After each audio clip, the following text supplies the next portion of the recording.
if abductees report these events because they've been presented with some type of unreal scenario, much as we're presented with the showing of a movie when we go to a theater. Until we have located such a facility, externally verified its existence, and exposed the activities going on there that abductees report, this question's got to remain open. All we can say for sure is this: a number of unrelated accounts include descriptions of such facilities, usually with reference to either scientific or military activity, although there is a third set of reports that describes something much more disturbing, and this is one of the things that turned up in the case with Ted, and with certain others who are part of a great deal of investigative activity on Barbara's part and my part, that are, well, I'll just try to give you a little brief scenario of what Ted consciously recalled about this third type of human underground facility. In the mid-1980s, Ted awoke one morning with conscious memories of an altered state event that occurred during the night. He was living in Albuquerque, New Mexico at the time, and part of the journey that he recalled from the night before included flying over a fairly desert area to a remote compound where many people were herded together. He didn't remember being involved in any actual activity, but only in seeing several areas that were accessed through this above-ground compound into a large underground installation. He remembered consciously that the humans in the compound seemed extremely despondent, quite miserable, and he recalled shouting out in anger to a couple of these people sitting there, or the people who were doing the things to the humans, "You can't do that. You can't treat our people like cattle." And being outraged, entirely outraged by whatever it was he had seen, but consciously only recalling the outrage, only recalling his protest, and not recalling what it was he had seen that generated this protest. Now, this encounter is also included in Masquerade, and it is one of the memories that Ted and Barbara have been able to explore with regressive hypnosis after the time that Masquerade was written. So we have more information to report on this, and I'll try to make sure that the report on all of our work that sheds new light on what we've already presented in Masquerade will get out to you as soon as possible. What Ted recalled at the time of the regressive hypnosis is, without doubt, outrageous and horrifying to any human sensibility. And I would remind you that such scenarios have not yet been shown to be a factual reality. I would also remind you that Ted is by no means the only person to have remembered such details of areas like these in this underground facility in which abductees report seeing human bodies physically processed.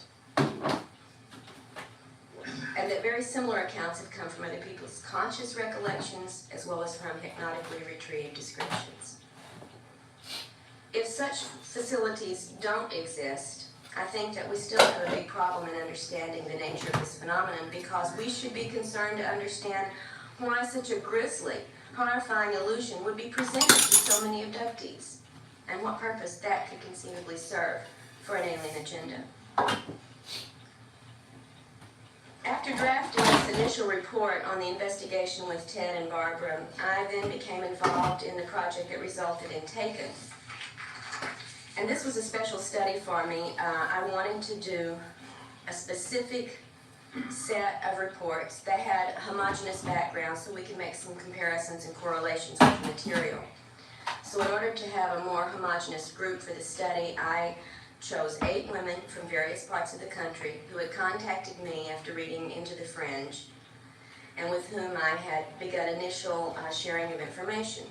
I let the women relate many of their experiences in their own words rather than trying to take over and give you a second-hand account of something that in first-hand would be much more meaningful to you.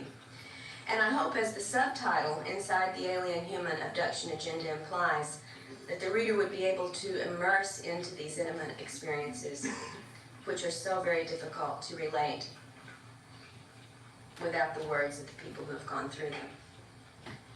After working through the 8 different case reports and doing as much investigating as we could manage, considering the widespread geography of the women's locations. I then correlated the reports and the accounts and referenced over 100 different details about the entities, the procedures, the communications, and all the secondary events that make this abduction phenomenon so complex and confusing. And I've included several pages of this correlation as part of Taken.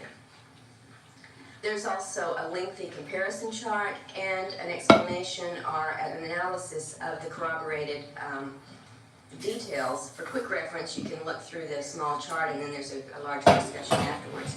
But the correlations that we focused on covered 10 categories.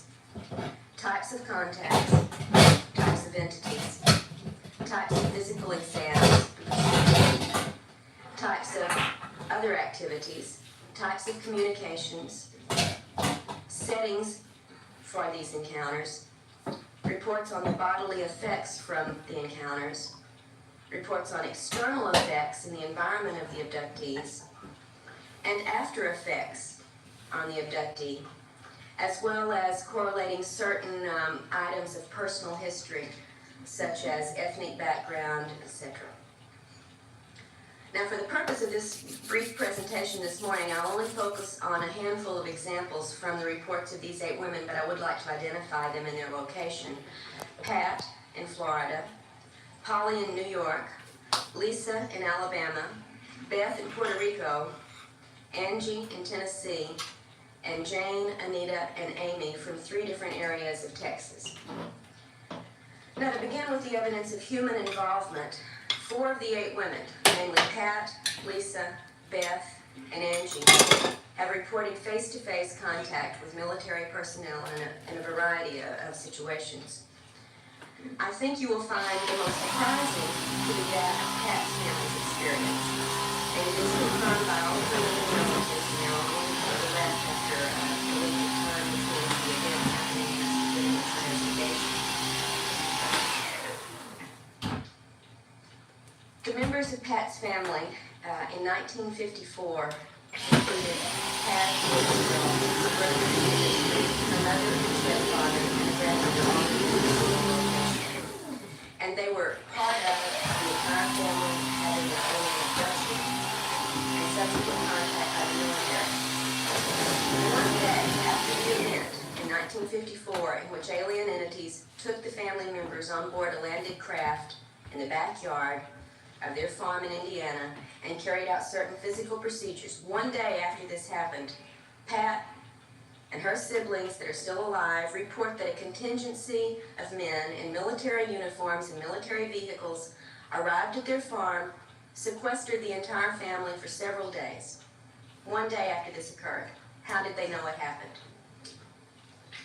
Pat remembers being drugged and being interrogated about the alien encounters. She remembers being told repeatedly that it did not happen and that what she remembered was not real. But this was not Pat's only encounter with the military, as she experienced another conscious abduction just 2 years ago, and this time she recalled the presence of a non-human entity in addition to the military personnel who took her from her home in Florida in a military truck